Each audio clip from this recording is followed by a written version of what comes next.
नमस्कार दोस्तों, मेरा नाम है सागर चौधरी। आज का टॉपिक है मल्टी बैगर स्टॉक कैसे चुने। देखो, ये बहुत इंपॉर्टेंट टॉपिक है। स्टॉक कैसे चुने। देखो, हम हमारी पूरी जीवन की मतलब जो भी बचत किया हुआ पूंजी जो भी है हमारे पास, वो किसी अगर स्टॉक में इन्वेस्ट करना है, उसमें से कुछ हिस्सा अगर किस स्टॉक में इन्वेस्ट करना है हमें, तो हमें स्टॉक सही कैसे चुनना पड़ेगा। हमें स्टॉक सही चुनना पड़ेगा। और वो स्टॉक पहले तो समझते हैं मल्टी बैगर स्टॉक मतलब क्या। मल्टी बैगर स्टॉक मतलब कई गुना बढ़ने वाला स्टॉक। कई गुना मतलब 10 रुपए का शेयर है, 10 का 20 50 100 कई गुना बढ़ने वाला स्टॉक, उसको ही बोलते हैं मल्टी बैगर स्टॉक। अब ये कैसे चुने, ये कैसे ढूंढे। देखो, यहां पे क्या है, हमारी पूंजी हम इसमें लगा रहे हैं तो पूरा सोच समझ के पूरा स्टॉक का एनालिसिस करके उसके बाद में ही उसमें इन्वेस्ट किया जाता है। अब ये कैसे ढूंढना है मल्टी बैगर स्टॉक, अगर हमको ढूंढना है तो कैसे ढूंढना है क्या। देखो, आप ये देखो, स्टॉक ढूंढने से पहले मतलब मल्टी बैगर स्टॉक चुनने से पहले पहले तो स्मॉल कैप कंपनी है, स्मॉल कैप है, मिड कैप स्मॉल कैप भी चलेगी। मल्टी बैगर स्टॉक कैसे ढूंढे, मल्टी बैगर स्टॉक कैसे ढूंढे। देखो, फ्यूचर में उसका मतलब वो फ्यूचरिस्टिक कंपनी है क्या, जैसे कि फ्यूचर में बहुत ज्यादा चलने वाली है। जैसे कि देखो, अभी सोलर सेक्टर हो गया, फ्यूचर में कहीं ना कहीं बहुत ज्यादा उसका इस्तेमाल करेंगे लोग। सोलर सेक्टर हो गया, आर्टिफिशियल इंटेलिजेंस हो गया, और ईवी हो गया, जैसे बैटरी पे चलने वाली कार, ईवी हो गया। ये सब जो है फ्यूचर में इसका यूज बहुत ज्यादा लोग करने वाले हैं। तो हमें वो सोच के स्टॉक में इन्वेस्ट करना है कि वो फ्यूचर में इनकी ग्रोथ है क्या, फ्यूचर में इनकी मांग बढ़ेगी क्या। तो हमें वही देखना है यहाँ पे कि फ्यूचर में इसकी डिमांड है क्या। तो पहले तो कंपनी में हम कंपनी वो चुननी है कि जो फ्यूचर में डिमांड है इसकी।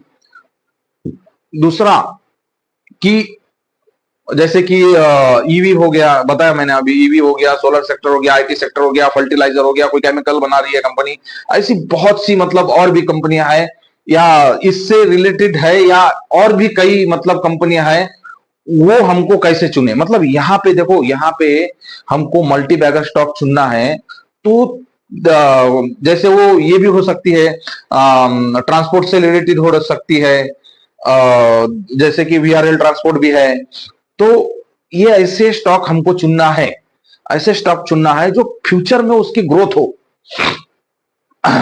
और और हमें इसमें क्या क्या है, मतलब अगर हम, चलो हमने ग्रोथ वाले स्टॉक चुन लिया, हमने ग्रोथ वाला स्टॉक देख भी लिया है, लेकिन मतलब इसमें एनालिसिस करना पड़ेगा। तो क्या, इसमें सबसे पहला और सबसे महत्वपूर्ण है प्रोमोटर की होल्डिंग। देखो, प्रोमोटर की होल्डिंग स्मॉल कैप और मिड कैप कंपनी में अगर प्रोमोटर की होल्डिंग नहीं है, 50 एटलीस्ट 50% के ऊपर अगर प्रोमोटर की होल्डिंग नहीं है, तो स्टॉक मत बाय करो। क्योंकि जब प्रोमोटर पे ही खुद पे भरोसा नहीं है प्रोमोटर का, तो हम कैसे बाय कर सकते हैं उसको। जब उनकी कंपनी पे उनको भरोसा नहीं है तो हम उसको नहीं ले सकते। क्योंकि क्या होता है कि प्रमोटर भी अपना होल्डिंग तभी बेचता है जब उसको अपने कंपनी में भरोसा नहीं रहता है। इसमें पहला तो देखना है प्रमोटर की होल्डिंग, दूसरा देखना है मार्केट कैप कितने का है, कितना है कंपनी का, और तीसरा देखना है पी। पी, अब ये पी क्या होता है, पी पी कितना होना चाहिए, पी 30 से अंदर होना चाहिए, 30 24 20 10 ऐसा होना चाहिए। ज्यादा मतलब जैसे 100 200 500 ऐसा पी नहीं होना चाहिए। पी जो है ना 30 के अंदर होना चाहिए। अब ये पी है क्या, पी जैसे कि ऐसा समझो कि ये जो टी शर्ट है इसका 500 रुपए वैल्यू है। हम एग्जांपल से समझते हैं टी शर्ट की 500 रुपए वैल्यू है। हमको यही टी शर्ट अगर कोई 2000 में बेच रहा है या 10,000 में बेच रहा है, तो हम उसको लेंगे क्या, नहीं ना। क्यों, क्योंकि इसकी एक्चुअल वैल्यू 500 है और हमें कोई 2000 में बेच रहा है तो हम नहीं लेंगे। तो ऐसा ही इसी को पी बोलते हैं। पी मतलब हमको वो स्टॉक महंगा है कि सस्ते में मिल रहा है। अब वो जब पी उसका जब नीचे आता है, जब उसका पी 30 25 20 आएगा, तभी हम उसको बाय करेंगे। क्योंकि क्या होता है कि हम महंगा स्टॉक क्यों लेंगे। हाँ, ऐसा भी कोई स्टॉक है जिसका पी ज्यादा है लेकिन वो और ग्रोथ करती ही जा रही है कंपनी, ऐसे भी है, ऐसा नहीं है। लेकिन यहां पे मैं आपको उसका मतलब बता रहा हूं कि पी क्या होता है, एकदम आसान भाषा में। आसान भाषा में देखो, मैं यहाँ पे ये नहीं बोल रहा हूँ कि कोई कोई टी शर्ट 10,000 की नहीं आती, ब्रांडेड टी शर्ट 10,000 की भी आती है, 50,000 की भी आती है, उसकी बात अलग है।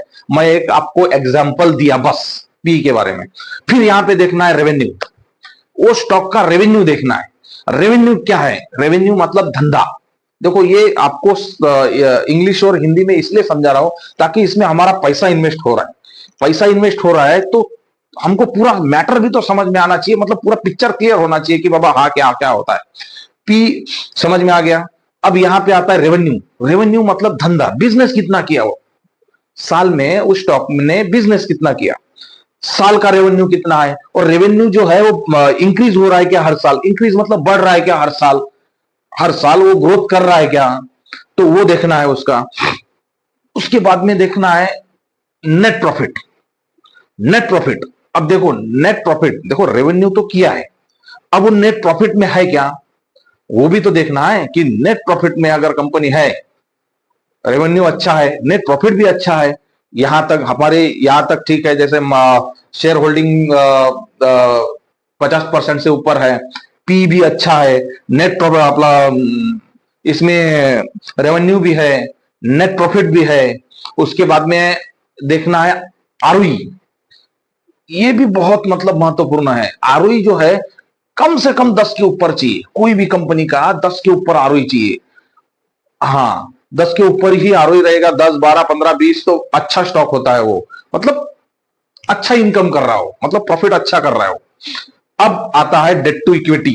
डेट टू इक्विटी मतलब क्या है, वो कंपनी के ऊपर कितना कर्जा है वो देखना है। देखो हर एक कंपनी को कर्जा लेना पड़ता है, कंपनी चालू करने से पहले उनको कर्जा लेना पड़ता है कंपनी, क्योंकि देखो स्टाफ हायर करना, मैन्युफैक्चर करना, जो भी है उसके लिए फंड लगता है, तो उसके लिए तो लोन लेना ही पड़ता है कंपनी। आप बैंक से लोन नहीं लेंगे तो कैसा चलेगा। तो यहाँ पे बैंक कंपनी लिए है, लेकिन वो हर साल उसको कम करती जा रही है क्या, मतलब बैंक का लोन जो है चुकाते जा रही है क्या, वो देखना है। वो देखना है।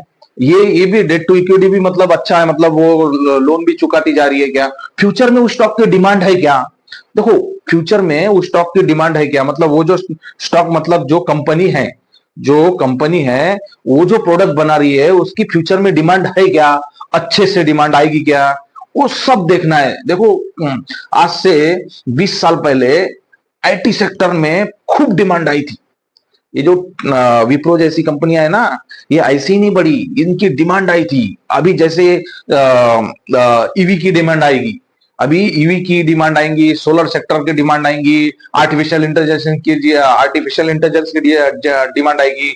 ऐसी क्यों आएगी, क्योंकि दुनिया बदल रही है, दुनिया बहुत तेजी से बदल रही है, इसके लिए इसकी डिमांड आएगी। और डिमांड आएंगी तो ये स्टॉक भी तेजी से ग्रो करेंगे। जैसे बैटरी बनाने वाली कंपनी है, हमारा जब बैटरी है, तो ये सब इनके डिमांड आएगी। जैसे जैसे फ्यूचर में इनकी डिमांड आएगी, इनके स्टॉक भी बहुत ग्रो हो जाएंगे। ऐसे नहीं कि ये, और फर्टिलाइजर भी है, उनकी भी मतलब अभी डिमांड आएगी। जैसे जैसे मार्केट जैसे अवेयरनेस फैलेगी, वैसे वैसे और भी मतलब किसानों में अवेयरनेस फैलेगी, वैसे वैसे वो भी नए नए फर्टिलाइजर यूज करेंगे, तो इन लोग की भी डिमांड आएगी। कहीं ना कहीं ये भी देखना है हमको कि इसकी डिमांड है क्या, ये प्रोडक्ट क्या बना रही है कंपनी, कोई सर्विस तो नहीं बेच रही है, या कोई प्रोडक्ट बना रही है, मतलब ये सब हमको देखना। अब ये सब कहां देखेंगे आप, ये आपको अगर देखना है जैसे कि मतलब प्रमोटर की holding, revenue, net profit, ROE, debt to equity, ये सब आपको कहां देखना है। ये सब आपको अगर देखो इसमें मोबाइल में तो ऐसे कई ऐप है, बट मनी कंट्रोल भी है, एक मनी कंट्रोल करके है, वो ऐप अगर आप डाउनलोड नहीं किए हो तो कर लो। उसमें आपको ये सब दिख जाएगा, जैसे स्टॉक डालोगे ना वैसे आपको मार्केट कैप दिखेगा, वहां पे फेस वैल्यू दिखेगी। जो हमको यहाँ पे इतना ही अगर आपने पैरामीटर देख लिया ना तो इतना भी बहुत है। जितना मैं बोल रहा हूं ना, अगर आपने प्रोमोटर की होल्डिंग देख लिया, रेवेन्यू देख लिया, नेट प्रॉफिट देख लिया, डेट टू इक्विटी देख लिया, आरओई देख लिया, बस इतना भी देख लिया तो बहुत है। और पी देख लिया। क्यों ये देखना है, क्योंकि देखो मार्केट में है ना ऐसे ऐसे लोग बैठे हैं कि जिस स्टॉक में ना प्रमोटर की होल्डिंग होती है, ना ही उसका नेट प्रॉफिट अच्छा होता है, वो लॉस में कंपनी होती है, फिर भी वो 2 रुपए का स्टॉक जो रहता है पेनी स्टॉक, वो 2 रुपए से 4 रुपए होता है, 4 रुपए से 8 रुपए होता है, 8 से 16 होता है, 16 32 होता है, 64 होता है। साला रोज का रोज बढ़ते जाता है। हमको लगता है कि ऐसे कैसे बढ़ रहा है, क्योंकि मार्केट में उसकी हवा चला देते हैं, न्यूज चला देते हैं, ऐसे न्यूज चला देते हैं कि, और हमको लगता है कि बाबा ये स्टॉक तो चल रहा है, काश हमने ये जब भी 20 रुपए होता है या 10 रुपए होता है या 2 रुपए होता, तभी हमने अगर इन्वेस्ट कर लिया तो आज देखो, आज तो 80 रुपए हो गया, हमारा तो पैसा कई गुना हो जाता है इसके अंदर। लेकिन वो स्टॉक एक्चुअली में नहीं बढ़ रहा है, उसको बढ़ाया जा रहा है। यहाँ ऑपरेटर्स क्या करते हैं, कोई भी ऐसा स्टॉक है ना, उसको लेते हैं, उसको पंप करते रहते हैं, उसको बाय करते रहते हैं, उसको रोज का अपर सर्किट लगाते हैं, रोज का अपर सर्किट लगाते हैं। और हमारे जैसे जो इन्वेस्टर है, जो रिटेल इन्वेस्टर है, वो फिर इसी ट्रैप में फंस जाते हैं। देखो हम क्या करते हैं, हम तो पहले इन्वेस्ट करते नहीं जब 2 रुपए का रहता है, हम तभी इन्वेस्ट करते जब वो 50 60 100 रुपए का हो जाता है, क्योंकि हमको लगता है ये 100 रुपए का तो हो ही गया है, अब ये हो सकता है 200 का हो जाए, 500 का हो जाए, हो सकता है, हमको तो यही लगता है। तो हम क्या करते हैं, 100 रुपए पे बाइंग करते हैं उसकी। देखो 2 रुपए की स्टॉक का 100 रुपए पे बाइंग करते हैं। अब 100 रुपए पे जैसे हम बाइंग करते हैं उसको, वहां से ही भाई साहब खेला हो जाता है। वहां से क्या हो जाता है, जो ऑपरेटर्स जो है, ऐसे हम तुम्हारे जैसे ऐसे लाखों लोगों का पैसा वो ले मतलब लग जाता है उस स्टॉक पे। फिर ऑपरेटर क्या करता है, वहां से अपना स्टेक निकाल देता है, और जैसा वो ऑपरेटर ने अपना स्टेक निकाल दिया और मार्केट इतना धाड़ से नीचे गिरता है कि मार्केट में रोज का उस स्टॉक में, सॉरी उस स्टॉक में, वो स्टॉक ऐसा नीचे गिरता है रोज का कि रोज का लोअर सर्किट लगता है, रोज का लोअर सर्किट। हम हमारे शेयर बेच ही नहीं पा सकते उसके अंदर, क्योंकि रोज का लोअर सर्किट लग रहा है उसको। अब जब वो वापस 2-3 रुपए पे ना आ जाए, तब तक तो हम बेच नहीं सकते। मतलब हमारी बाइंग 100 रुपए पे थी और हमने बेचा 2 रुपए पे। तो यहां जो है हमारा घाटा क्यों होता है, क्योंकि हमें सीखने का वो हमने सीख के उसमें तो इन्वेस्ट किया नहीं था। किसी ने बोला या आपने देखा या कोई न्यूज देखी, जैसे फेक न्यूज भी मोबाइल पे बहुत चलती है, यूट्यूब पे देखो फेक न्यूज भी कहीं ना कहीं थोड़ा बहुत चलाते हैं लोग। तो ऐसे फेक न्यूज से भी बचने के लिए ये पैरामीटर देखने बहुत जरूरी है। देखो प्रमोटर की होल्डिंग, जो मैं आपको 10 बार क्यों बोल रहा हूं, यही बात देखो, इसमें और भी एक ये है कि देखो प्रमोटर की होल्डिंग और revenue, net profit, ROE, debt to equity, और क्या इसमें एफआईएस है, फॉरेन इन्वेस्टर है, म्यूचुअल फंड वाले हैं, एफआईएस डीआईएस है इसमें अंदर। इसमें अगर पेनी स्टॉक में अगर मतलब जो छोटा शेयर है, जो स्मॉल कैप में है या मिड कैप में है, इनमें अगर एफआईएस है, डीआईएस है, तो कहीं ना कहीं ये भी बहुत एनालिसिस करते हैं उसका।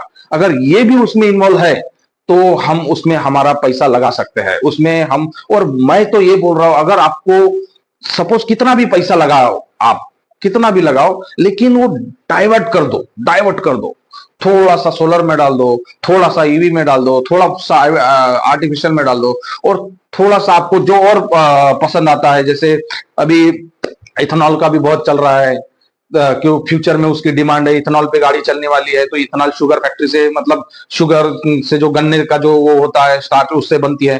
तो कहीं ना कहीं ये जो है ना,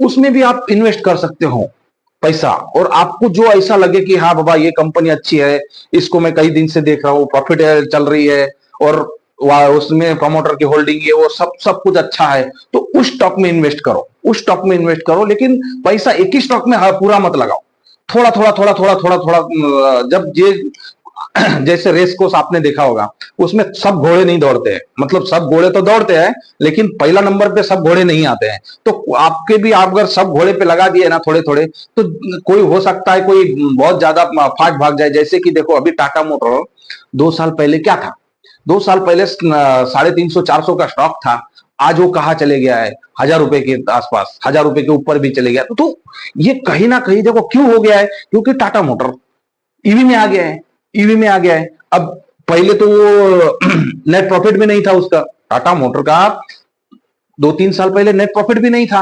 अचानक मतलब उसमें ईवी में एंट्री, और ईवी में कैसा थार से एंट्री मारा और एकदम चल गया, क्योंकि डिमांड है। देखो मार्केट क्या है, डिमांड एंड सप्लाई पे काम करती है। अगर किसी भी इसका डिमांड है, जैसे ईवी का डिमांड है, अगर डिमांड में आ गया ना, तो उस स्टॉक रॉकेट ही बन जाएगा। तो ऐसे ही स्टॉक चुने और सोच समझ के अपना पैसा इन्वेस्ट करें। और अगर ये वीडियो आपको कुछ पसंद आया तो इस वीडियो को लाइक करो, शेयर करो, और सब्सक्राइब तो कर ही दो यार। नमस्कार।